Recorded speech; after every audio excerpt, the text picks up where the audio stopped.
Hello viewers, welcome at Sanai cafe. मैं doctor Sudhir Srivastava, cataract and refractive surgeon, Sanai hospital Lucknow से। आज मैं एक बड़े इंपॉर्टेंट टॉपिक पे आपसे बात करूंगा कि फ्लैप ख़राब होता है कि अच्छा होता है। एक व्यूअर ने मुझसे सवाल पूछा कि ये बताइए डॉक्टर साहब कि आप लोग फ्लैप निकाल ही क्यों देते हैं और फिर क्यों वापस लगाते हैं, क्यों फ्लैप निकालने की ज़रूरत क्या पड़ती है। तो इस तरह के काफ़ी सवाल हैं, क्योंकि हम लोगों ने ज़्यादातर इन्फॉर्मेशन हम बजाय प्रोफेशनल के पास जाके हम सोशल मीडिया से गैदर करने की कोशिश करते हैं। आजकल हम लोग गूगल्स पे जाके अपना ट्रीटमेंट ढूंढते हैं और नॉलेज गेन करने की कोशिश करते हैं। कहीं कुछ सेंस में ये अच्छा है कि एटलीस्ट आप कुछ चीज़ें जान के आते हैं जिससे हमें आपको समझाने में आसानी होती है, लेकिन हर चीज़ आप सोशल मीडिया पे पढ़ के आप नहीं गेन कर सकते और उसी की वजह से बहुत कन्फ्यूजन होता है।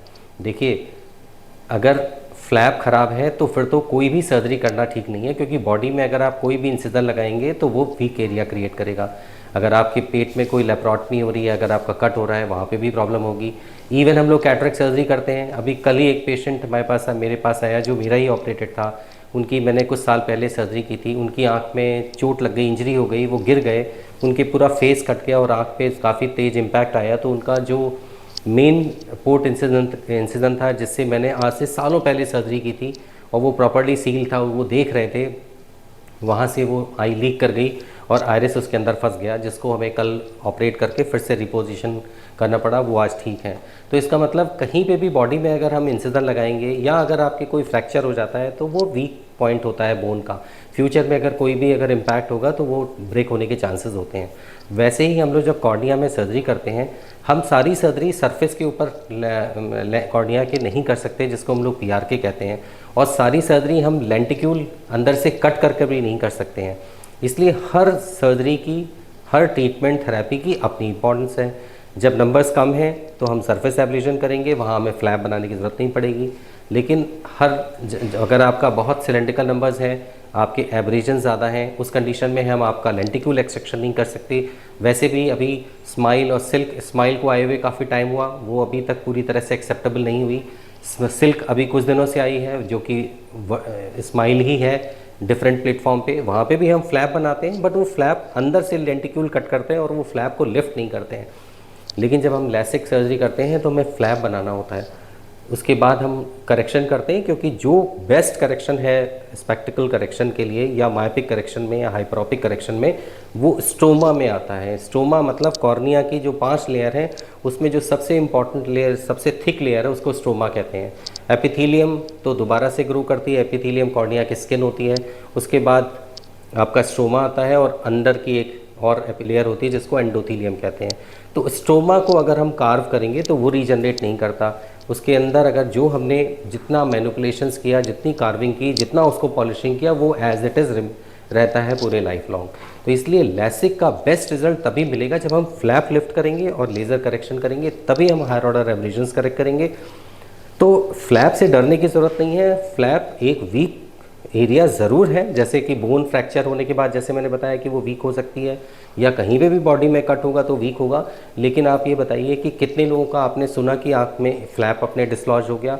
सच बताएं, मैंने अपने मोर देन 10,000 में रिफ्रैक्टिव सर्जरी परफॉर्म कर चुका हूँ और हज़ार लोगों को मैं देख रहा हूँ।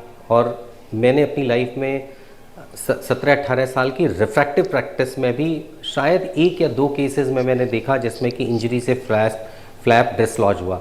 अगर उसमें फ्लैप नहीं भी होता तो भी वो आई डैमेज होती, हम ये बात को भूल जाते हैं।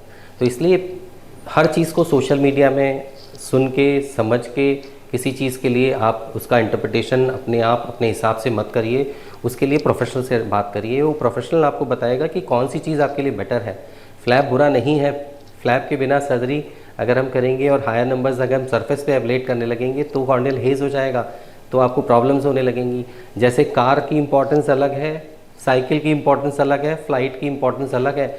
आप हर जगह साइकिल फ़्लाइट की जगह नहीं रिप्लेस कर सकते, या फ़्लाइट को आप कार से या साइकिल से रिप्लेस नहीं कर सकते। इसलिए मेरा व्यूअर से है कि कोई भी चीज़ अगर आपको समझनी है तो बेस्ट है कि आप अपने प्रोफेशनल के पास जाएं, अपने डॉक्टर के पास जाएं, उससे जाके राय लें, वो आपको बेस्ट बताएगा।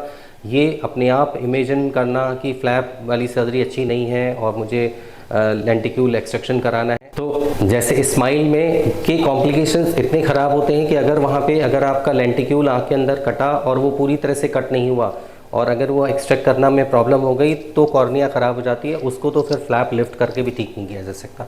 ऐसे ही स्माइल अभी नई टेक्निक है, ये भी सेम लेंटिक्यूल बेस्ड टेक्निक है। क्या वहाँ पे हम फ्लैप नहीं बना रहे हैं, वहाँ पे भी हम लेंटिक्यूल अंदर कट कर रहे हैं, ऊपर का फ्लैप ज़रूर लिफ्ट नहीं कर रहे हैं, लेकिन लेंटिक्यूल में कट होने में भले वो स्मूथ कटिंग हो रही है लेकिन क्या वो कॉम्प्लिकेशंस नहीं हो सकते, वहाँ भी कॉम्प्लिकेशंस हो सकते हैं। मेरे कहने का मतलब है कि कोई सर्जरी ख़राब नहीं है, अब हर सर्जरी की इम्पोर्टेंस अपनी है। अगर हम PRK कर रहे हैं, एपी कॉन्टूरा कर रहे हैं, उसकी इंपॉर्टेंस अलग है। अगर हम फ्लैप बना के कॉन्टूरा कर रहे हैं, उसकी अपनी प्रिसाइजनेस और अपनी इंपॉर्टेंस है, अपने उसके इंडिकेशंस हैं। वैसे अगर हम स्माइल या सिल कर रहे हैं, उसके इंडिकेशंस अपनी जगह हैं। हम ये नहीं कह सकते कि लेंटिक्यूल एक्सट्रैक्शन बेस्ड टेक्निक आ गई या स्माइल आ गया या सिल्क आ गया तो अब सारी सर्जरी ख़त्म हो गई, अब तो यही कर सकते हैं। ये बिल्कुल भी नहीं है, ये बहुत बड़ा कन्फ्यूज़न है सोशल मीडिया पे। इसलिए मेरी फिर से रिक्वेस्ट है कि प्लीज़ कोई भी चीज़ों को अधूरा पढ़ के, अधूरे नॉलेज के साथ में कोई भी अपने दिमाग में इमेजिनेशन मत बनाइए, वो गलत हो सकता है और इससे आपको कन्फ्यूज़न ही होता है। बहुत सारे लोग जो सर्जरी कराने के लिए विलिंग है वो भी कंफ्यूज हो जाते हैं। इसलिए आप अपने डॉक्टर के पास जाइए। सबसे पहले मेरी बार बार रिक्वेस्ट होती है कि पहले ये कंसिडर करिए कि मायोपिया आपका बर्डन है कि नहीं, या जो आप ग्लासेस लगाते हैं वो आपके लिए बर्डन है। अगर वो बर्डन है, आपकी लाइफ को इफ़ेक्ट कर रहा है, तो हमें वो सर्जरी करानी है। अब वो सर्जरी जहाँ पे आपके जो किस टेक्निक से सर्जरी होगी, जो सेंटर्स पे सर्जरी हो रही है वहाँ पे सारी टेक्निक्स अवेलेबल हैं, उन डॉक्टर को डिसाइड करने दीजिए। वो बहुत सारे टोपोग्राफीज चेक करेंगे, वो आपकी कॉर्नियल थिकनेस चेक करेंगे, वो टोपोग्राफी करेंगे, वैरायटी ऑफ टोपोग्राफीज करेंगे, आपकी ऑकुलर सरफेस एनालिसिस करेंगे। उसके बाद वो आपको डिसाइड करेंगे कि आपकी कौन सी सर्जरी होनी चाहिए, उस हिसाब से सर्जरी कराइए। ये नहीं कि मैंने देखा कि सोशल मीडिया पे मुझे ये पता लगा कि साहब एक टेक्निक आ गई उससे सब कुछ ख़त्म हो गया, ये इंटरप्रिटेशन बनाना बिल्कुल गलत है। तो आई होप अगर कोई भी आपके मन में है, फिर भी मैं कहता हूँ कि आपके मन में कोई सवाल है, कोई चीज़ जानकारी लेना चाहते हैं, बिल्कुल पूछिए, क्योंकि उनको पूछने से ही तो हमें जवाब, कुछ भी आंसर करने के लिए हमें कुछ इंडिकेशंस मिलते हैं।